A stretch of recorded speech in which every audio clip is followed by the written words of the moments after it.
The next thing that we're going to talk about is one of the traits, right? So social interaction and social communication.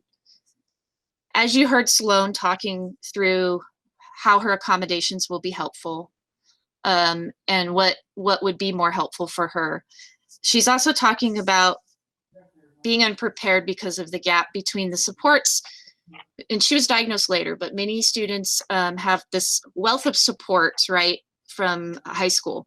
But when they come to college, they're not well prepared, even more so than neurotypical students. So neurotypical students struggle. Also, I'm not trying to say that, but people with autism, they will typically come in, from what I see from an advising point, try to register for 4 classes, and typically they're withdrawing.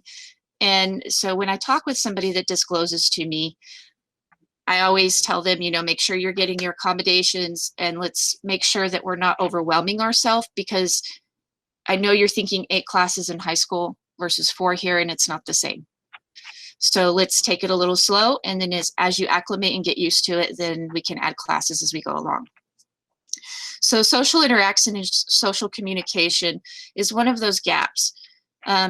As people with autism have grown up, diagnosed or undiagnosed, they have missed those social nuances on how to understand hidden roles of the social world, and how to be able to communicate their wants, needs, and preferences. So as we're learning that, as neurotypical people grow up and learn these things, they've missed it. And it's mostly, that it's not their fault, it's their brain, it's the way they function. So they have to be taught these things through real world, through a web of supports, and just really being there for them. So with that being said, we're going to move on to Miles Jackson, who has created a song, and he's going to perform this for us on this video. And then afterwards, he'll talk to us about why social communication and social interaction is part of his experience that he's talking about in this music video. So without further ado, I will play the video, and then we'll talk to Miles here.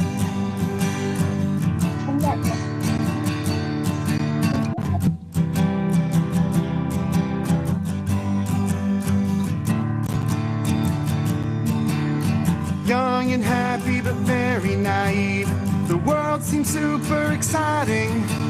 Inspired by all I saw on TV. A society so inviting. Make new music, make new friends, and never let go of your dreams. Reach for the sky is the limit. It isn't as hard as it seems. So nothing foreshadowed my downfall impending. I thought I'd be safe if I played by the rules, but the new dark ages were at their beginning. I never did know that the world is so cruel. With so many people who cannot be trusted, for murder and hate crimes are high on the rise. I'm always in danger for being myself, and constantly running from those who despise. Will they pull out their knives or burn me alive? This fear inside, oh, what ways to die. But I'll stand strong and faithful before Christ so graceful. In all that I bear, He's the reason I try. So many lessons that one must learn. My coming of age was as hard as a stone. Finding my ultimate stance wasn't easy. Harmed and ruined, I felt so alone. The people around me seem more like piranhas. Attempts to be social would turn me to ice. The fear of the danger, I never could tell who is duplicitous, who will suffice. But through all the struggle, salvation appeared, a beautiful being that brightened my life. And now that He's with me, my demons are gone. My good Lord and Savior made everything right. Sometimes I still shiver, for danger still lurks. I cannot avoid it, it's always around. But the Despite all the evil that keeps me unsafe, I'm forged with my Savior, with whom I'm spellbound. Will they pull out their knives or burn me alive? This fear inside, oh, what ways to die. But I'll stand strong and faithful before Christ so graceful. In all that I bear, He's the reason I try.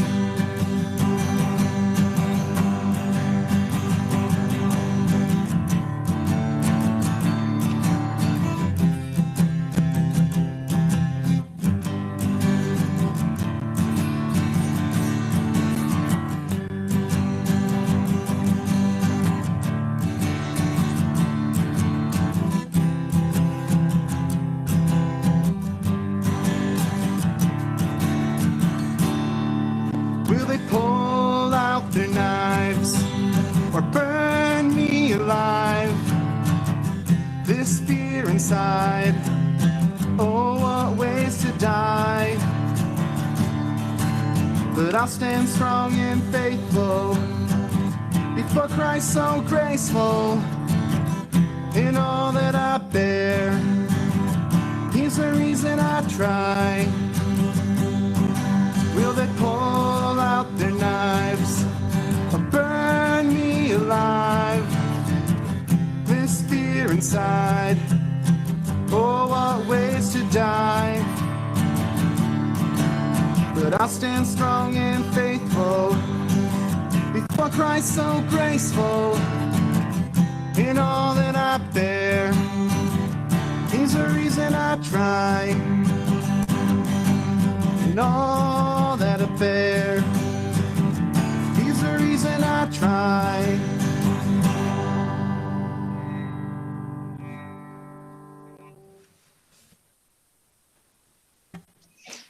So it's amazing song that Miles has done. And Miles, so if you'll give us a little insight into your video and your music and your song, I think this is a great time for people to hear you and then ask questions as we go, okay? So take it away, Miles. All right, so I'm Miles Jackson. I'm the Secretary of Access Autism. And I was first diagnosed with autism at the age of 16. I was just entering high school as a freshman, although I was technically old enough to be a senior. Anyway, I was just entering high school, and I met with the psychologist where I worked with him, and he determined that I am on the autism spectrum, and it was an exciting time. I was going to get the help I needed, and I was entering high school after being homeschooled for so many years. But unfortunately, things did not go as well as I had hoped. I was the target of a hate crime. One of my peers threatened to kill me just because I have autism. He was what some would call a neurotypical supremacist. And how that started was the school's social worker who set up this meeting for me and a couple other people who are also on the autism spectrum so we could get together, interact, and learn social skills together. After we had been meeting for a little bit, just the three of us, she decided to bring in this other person who she thought could benefit well from our social skills stuff. Although we knew he wasn't autistic like us, we were excited and thought, yeah, this is great, someone else who could benefit from what we're doing. But it turned out he was a total psychopath, and he bullied all three of us, told us like we were worthless and like that we were just horrible, and was telling us that we're not worthy and all that.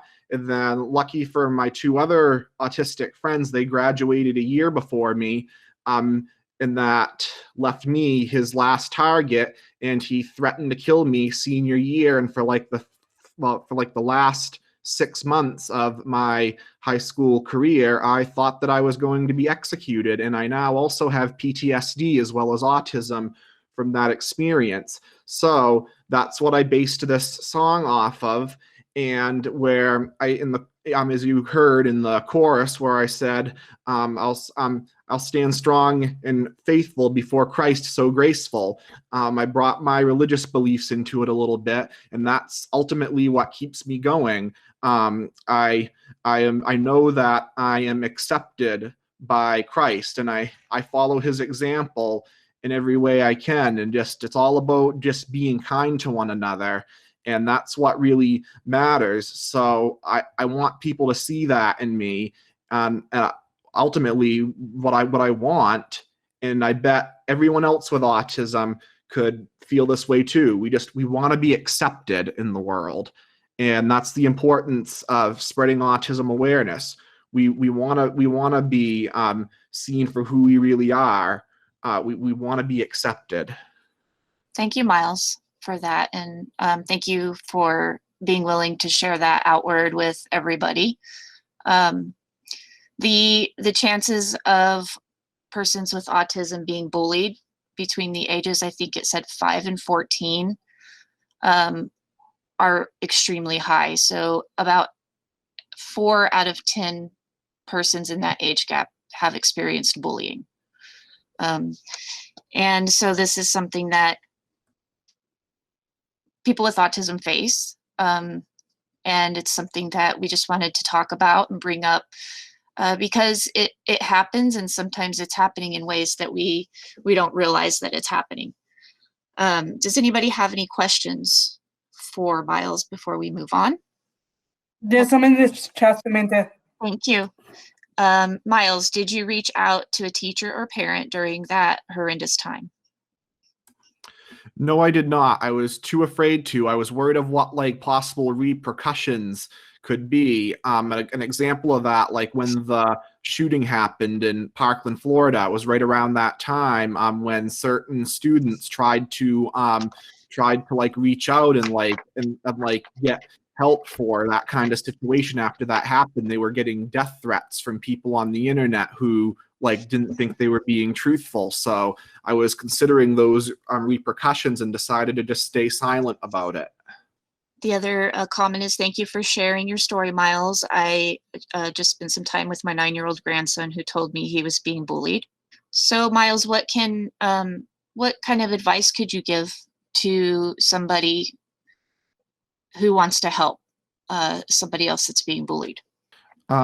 Just encourage them to reach out, because I later learned from you, Samantha, actually you explained to me when that kind of stuff happens, I can reach out to people to get help for stuff like that, and they'll keep it within that circle. They won't display it in any kind of public way, and they'll make sure that it's all resolved safely. So yeah, just encourage people to reach out and don't be afraid to tell someone. Basically, how people should think of this is, it's if you see something, say something kind of thing. Good advice, I think. So we have another student that's saying, I was bullied when I was in elementary school and high school because they thought I was slow. Mario says, thanks for sharing your story about bullying. Sorry that you had to go through that, but sharing your story certainly can help others. And then Courtney clarifies with mentally slow. So thank you so much. Does anybody else have any questions or anything they'd like to? Oh, Danielle, go ahead. Danielle raised her hand. Good job, Danielle.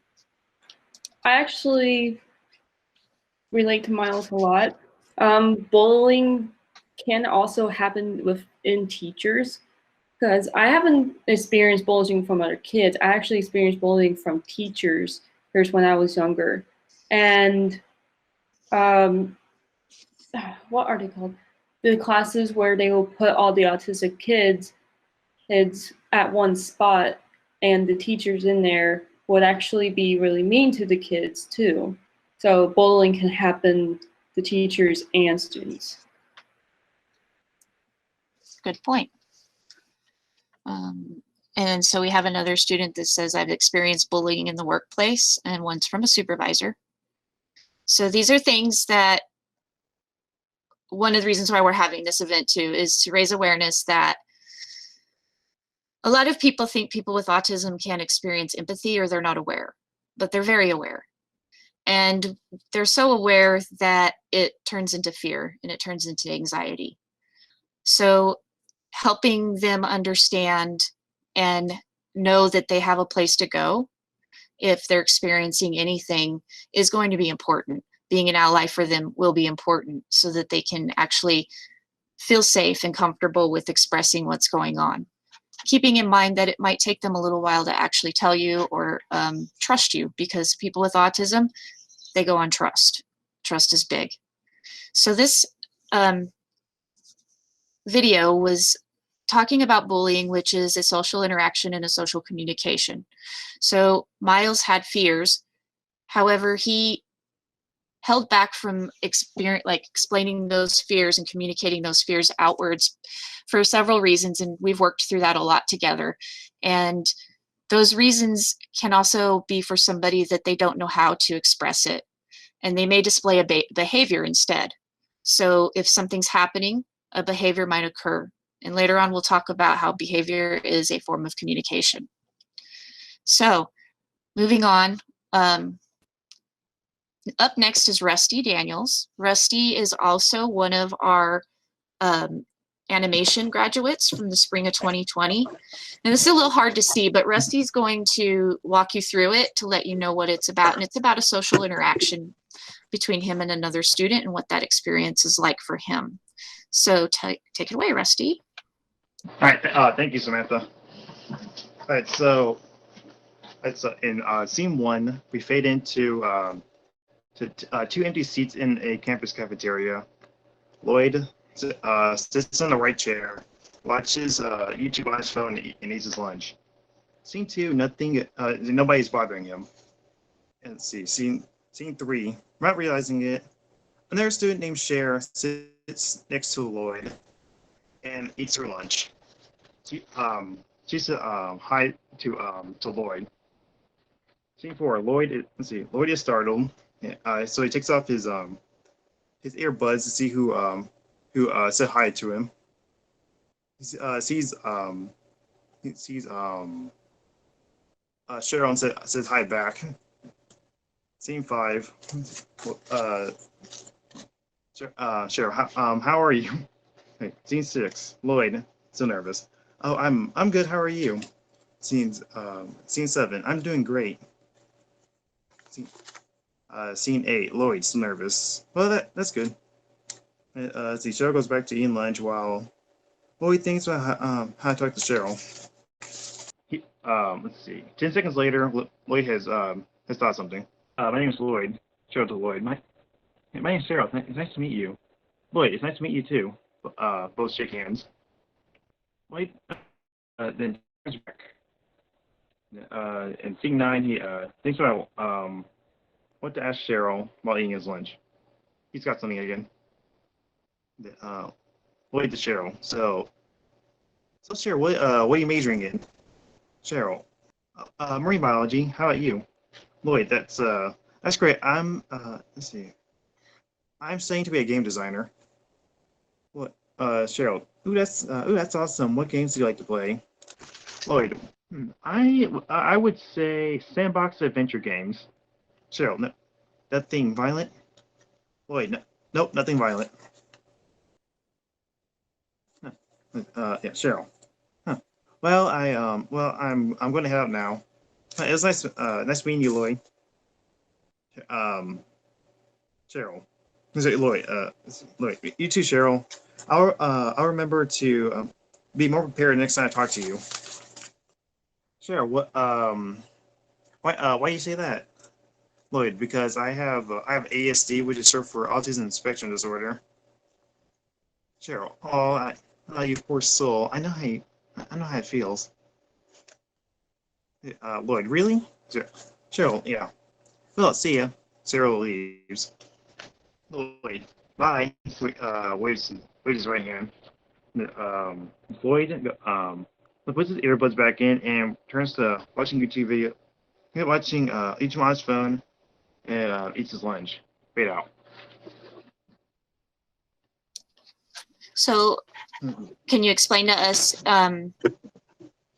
the interaction and what was difficult within that interaction socially for you? So, let's see. Yeah, whenever I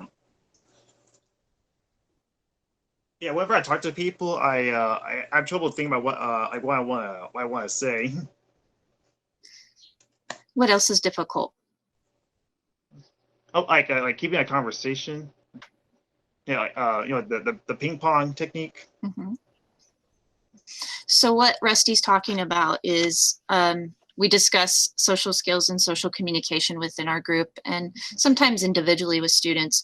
And when he refers to the ping pong technique, it's learning how to ping a response back to somebody else so that they engage in the conversation. So there's a stigma that we'll go over later on where students with autism or people with autism like to be isolated and alone. But really what happens is they really want to engage and talk to others, but they've never been taught how to place their body, how to communicate, what to say, and how to give that give and take conversation. So that ping pong back and forth, what to say to get that conversation going and to build those people files about somebody else. So that if they want to engage next time again with this person, they'll be able to retract that information to have something to talk about. So this is representing Rusty trying to engage with somebody, but is feeling uncomfortable and not sure how to do so. And so those are things that you probably see around the college in the classroom. And a great way to address this or to help somebody out is to actually model for them by just walking up to somebody and letting them watch conversation. And also we work on a lot of that as well in our group. So there's that lack of an ability to think of what to talk about with somebody else, and it gets them really nervous and they don't know what to do in those moments. Do you all have any questions for Rusty? I have a question for Rusty. Hi, Rusty. This is Deanna Whaley in the game department. Do you remember me? Yes, I ma'am. used to advise you. You used to come in my office every semester to know what courses to take the next semester. My question to you was your experience in our department. Did you have any feedback on anything that could be done better that would have helped you as a student? Let's see. Let's see. Some of the accommodations I took were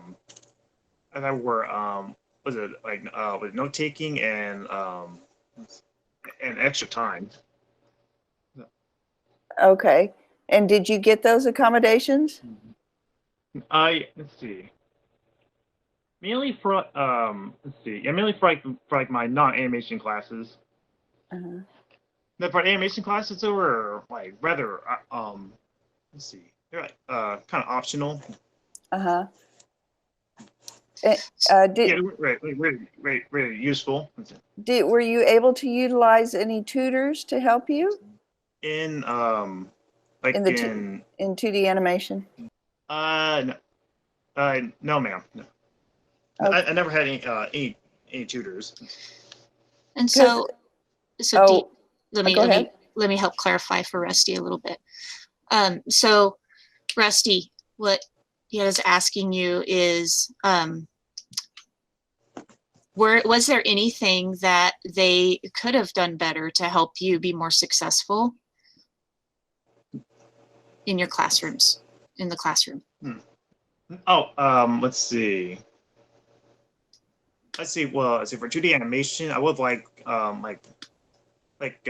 would like more more instructions, instead of like it's having to write down the instructions myself.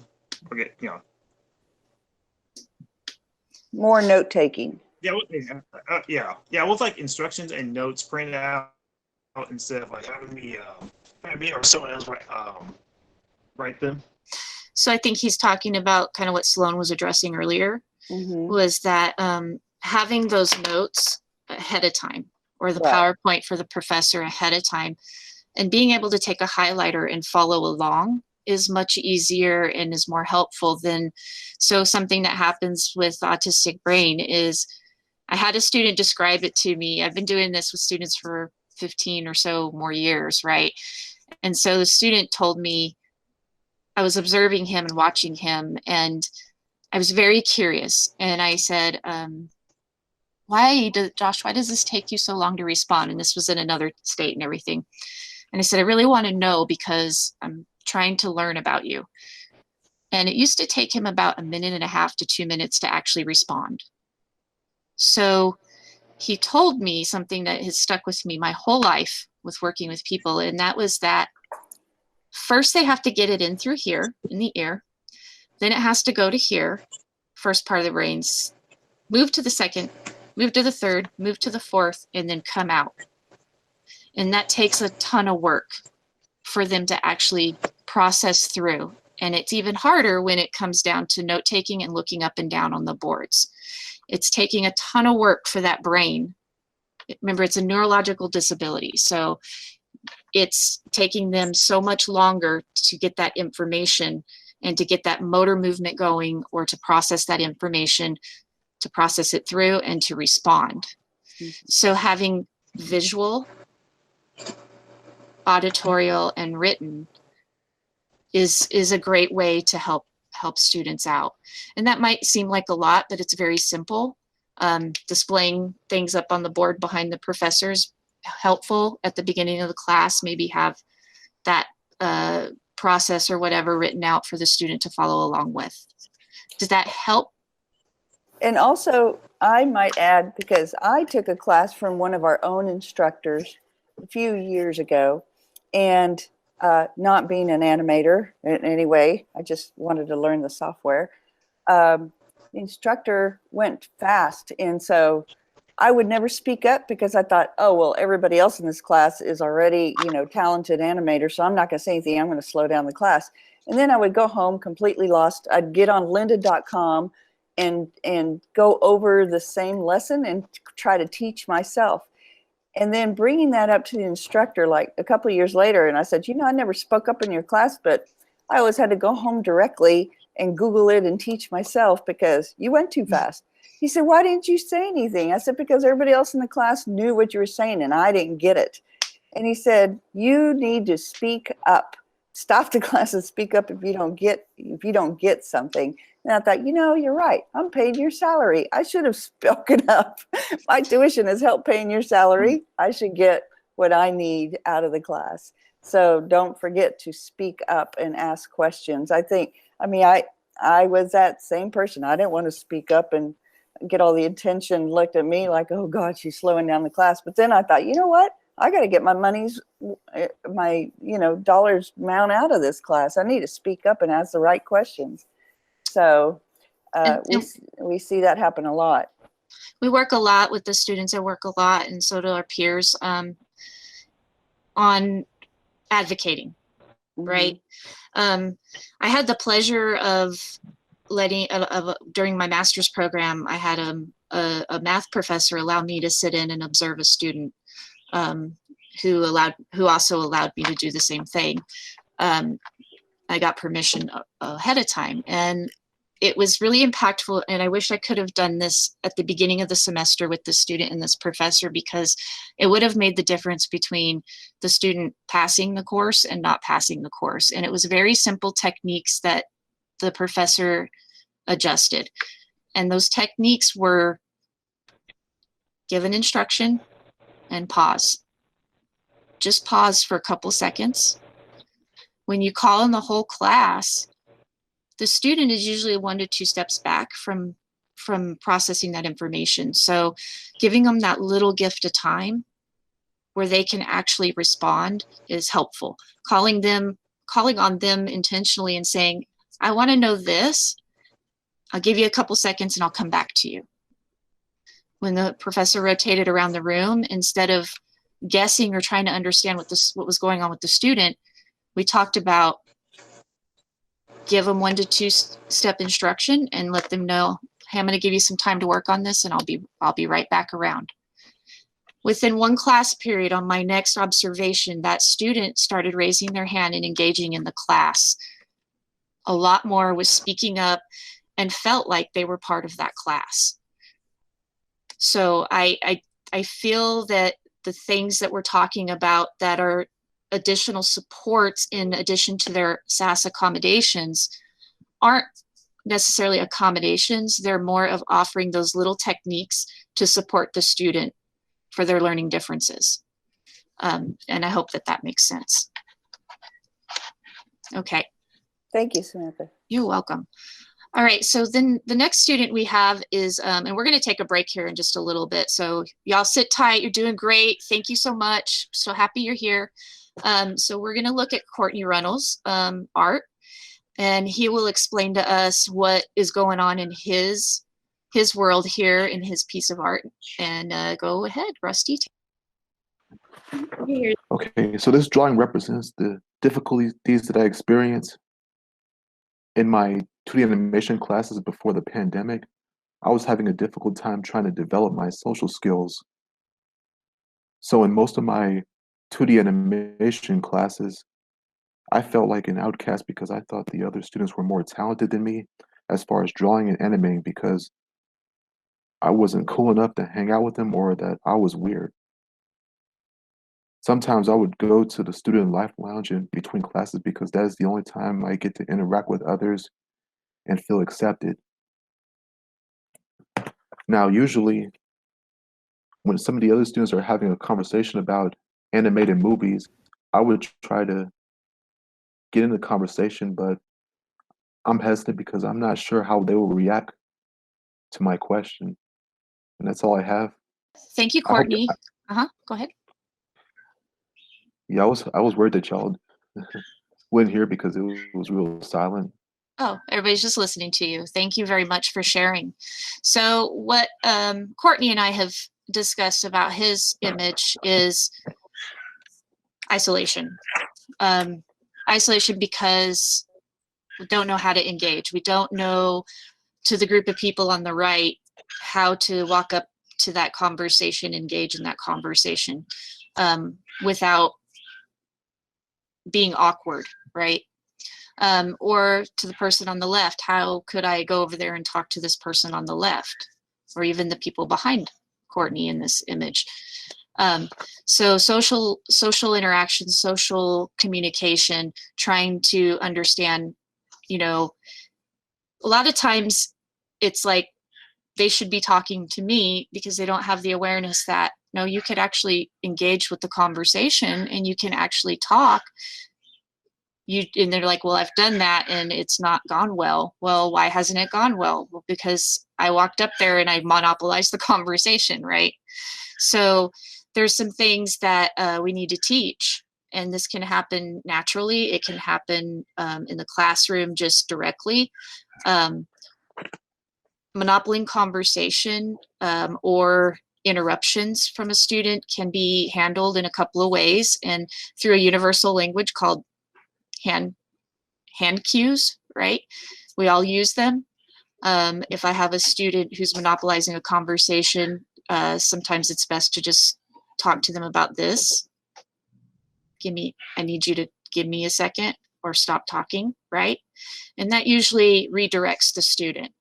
And of course, that's if a student's disclosed to you, and you can have a conversation with that student, like, hey, when I give you this sign at the front of the class or whatever, that's just meaning I need you to stop talking, okay?